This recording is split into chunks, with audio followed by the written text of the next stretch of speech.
40代公務員の7割が自分には市場価値がないと思い込んでいます。でも実際に転職した人の 85% が年収が上がったと回答。なんで誰も教えてくれなかったんだ。彼が気づいたのは、自分の市場価値が公務員給料の 1.5 倍から2倍だったという現実。あなたも知らないうちに損してるかもしれません。口コミ1、市の IT 部門で15年働いてたんだけど、民間のエンジニアが転職相談に来た時に年収それだけですかって驚かれてさ。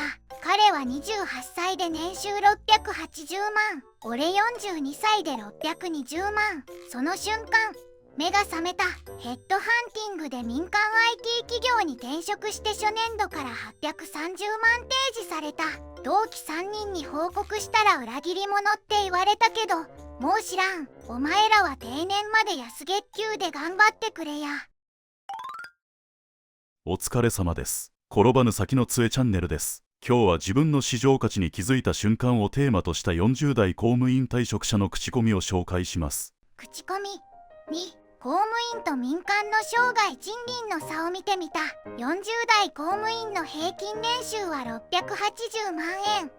一方で同年代の民間専門職は平均950万円。生涯賃金の差は約8000万円。しかもこれ残業代込みの数字だからね。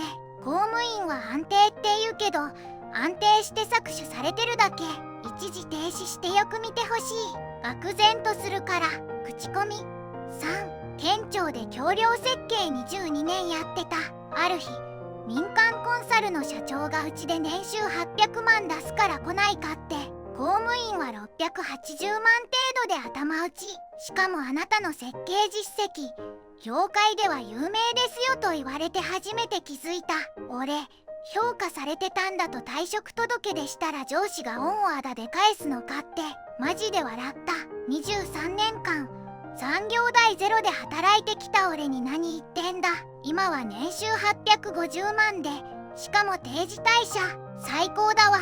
口コミ4、文科省出向から戻って市の教育委員会でくすぶってた時、教育系スタートアップの CEO から年俸1200万で取締役やりませんかってメール来た。公務員の時は年収720万 1.7 倍じゃん。しかもあなたの政策立案能力が欲しいって言われて涙が出走になった。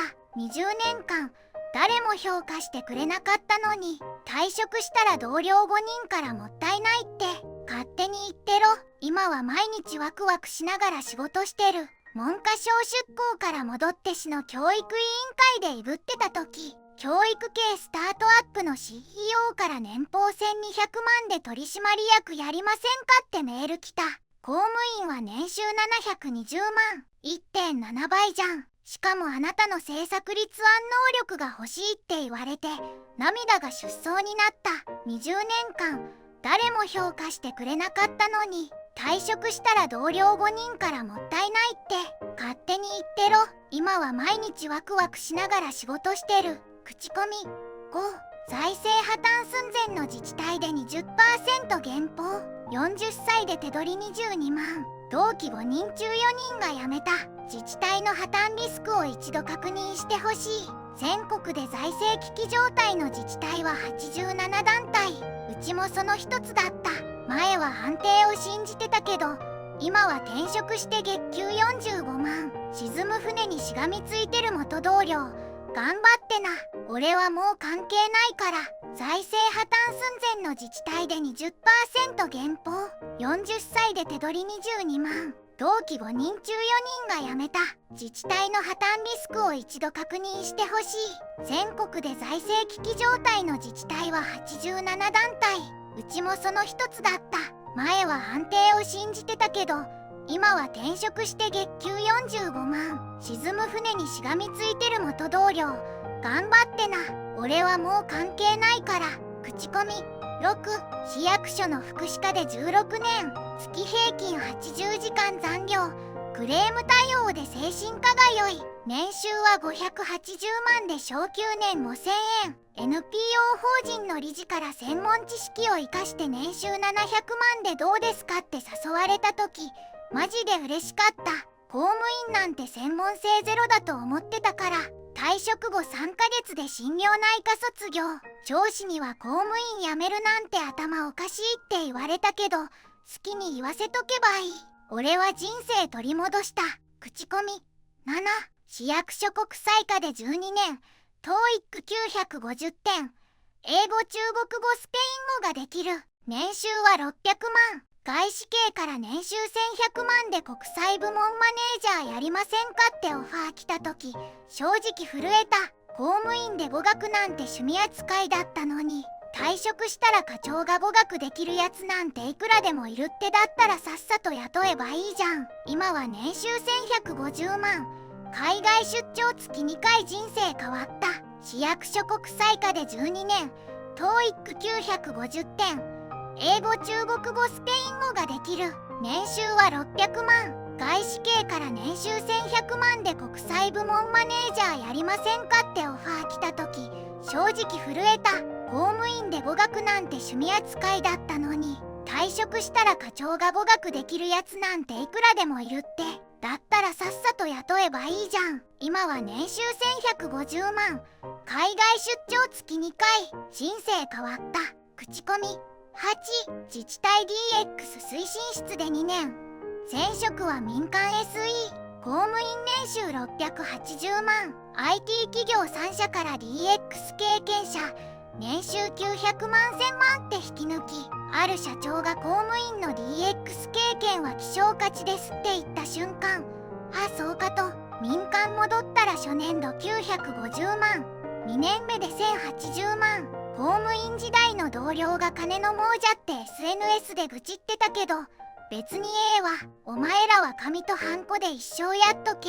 口コミ。9、土木技術職の不足数は全国で約15万人。100億円の道路工事を回して年収650万。ゼネコンからうちなら3倍出す。今すぐ来てくれと頭を下げられた。技術職の需要データは見た方がいい。役所ではただの事務屋扱いだったのが、今は現場の神様。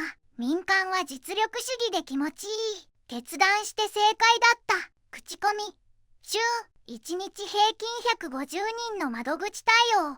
クレーム付き50件。年収560万。昇給ストップ。民間のカスタマーサポート管理職で年収720万。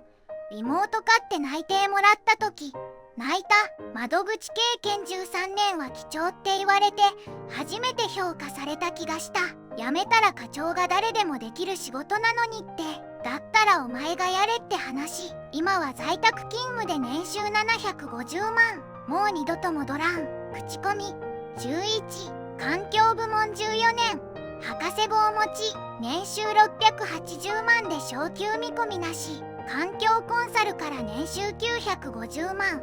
研究費年300万支給って提示された時、正直信じられなかった。博士号持ちの実務家は希少って言われて涙。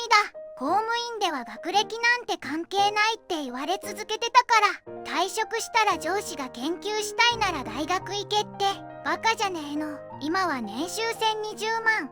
論文も書けて最高だ。口コミ。12、19年間で部署8回移動。専門性ゼロ。年収690万。民間の総務部長職で公務員の幅広い経験が欲しいって年収880万提示。これ評価されるんだって驚いた。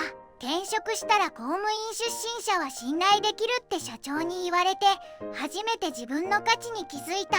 元上司には逃げたって言われたけど19年も耐えたんだから十分だろう。今は年収920万で部下15人。見返してやったわ。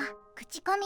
13、1日100人のクレーム対応。3000件こなした頃、エージェントに君の交渉術は営業トップ層と断言された。営業職のインセンティブ平均。1回見てほしい。トップ営業は年収1500万超え。前は毎日ストレスで腹痛が止まらなかったけど、今は営業で年収1200万。窓口で怒鳴られてる元同僚。悪いけど同情で金はさっさとやめればいいのに。口コミ。14、朝6時から深夜1時まで働いて残業代ゼロ。副業で作った教材に1万人が課金した。教員の過労死 LINE 統計によると、全教員の 37% が月80時間超え、夢を持って入職したが地獄だった。今は教育系ベンチャーで年収900万。部活顧問とか二度とやらん。役所の常識は社会の非常識だよ。本当に。口コミ15。現場一筋に10年。警備会社から危機管理コンサルとして年俸1200万を提示された。民間警備市場の成長率は年率 15% 成長。人材不足が深刻。前は命を削って当たり前。今は知識を売って感謝される。まだ現場で消耗してるやつマジでお疲れさん。俺はもう関係ないけどな。口コミ16。広報課で11年勤務。SNS フォロワー8万人獲得した実績あり。でも年収は600万で昇給見込みなし。 PR 会社から年収850万でディレクターってオファー3社。 SNS 運用の実績が素晴らしいって言われて驚いた。公務員では遊んでるって上司に言われてたのに、転職して年収上がったしクリエイティブな仕事ができて最高。元同僚には調子乗るなって言われたけど別にええやん。口コミ17。消防で命を救っても手当は数百円。医療機器メーカーから現場の神の声として年収1000万で誘われた。救急隊員の処遇改善。進まない実態を確認してほしい。年間200万元の出動で手当月3万。前は精神崩壊寸前。今は週末も家族と笑ってる。しがみつく価値本当にあるのか考えてほしい。口コミ18。人事課で企画した研修が評判になって外部講師として呼ばれるようになった。アンケート満足度 98%。独立3ヶ月目で月収が公務員の年収超え。企業研修の相場は1講演あたり10万から30万円。役所では無給でやってた仕事が今は1回20万の商品。気づかないまま定年迎える人マジでもったいないと思う。口コミ19。環境規制担当14年。大手メーカーから法令の番人が欲しいってコンプライアンス部長で引き抜き年収950万。しかも残業が半分以下。2030年まで法務人材不足が継続予測。役所では煙たがられてた知識が民間では会社を守る武器。価値観が180度変わったね。口コミ20。これで最後です。窓際族で組織に絶望し暇つぶしで始めた投資とブログが爆発。退職金2000万を元手にファイヤー達成した。ファイヤー達成者の職業内訳。公務員出身が意外と多い。理由は暇な時間と安定収入。上司からお前は給料泥棒だって言われ続けた15年間。実は最高の投資期間だった。今は配当収入だけで月60万。毎日昼まで寝てる。元上司がずるいって SNS で愚痴ってたけど、ずるいのはお前の人生だろ。俺は窓際で正解だったわ。せいぜい定年まで働いてくださいな。以上が自分の市場価値に気づいた瞬間をテーマとした当事者の口コミでした。皆さんどう思いましたか？ぜひ感想をコメントで教えてください。今後も皆さんのお役に立てる動画を配信してまいりますので、ぜひチャンネル登録をお願いいたします。それではまた次の動画でお会いしましょう。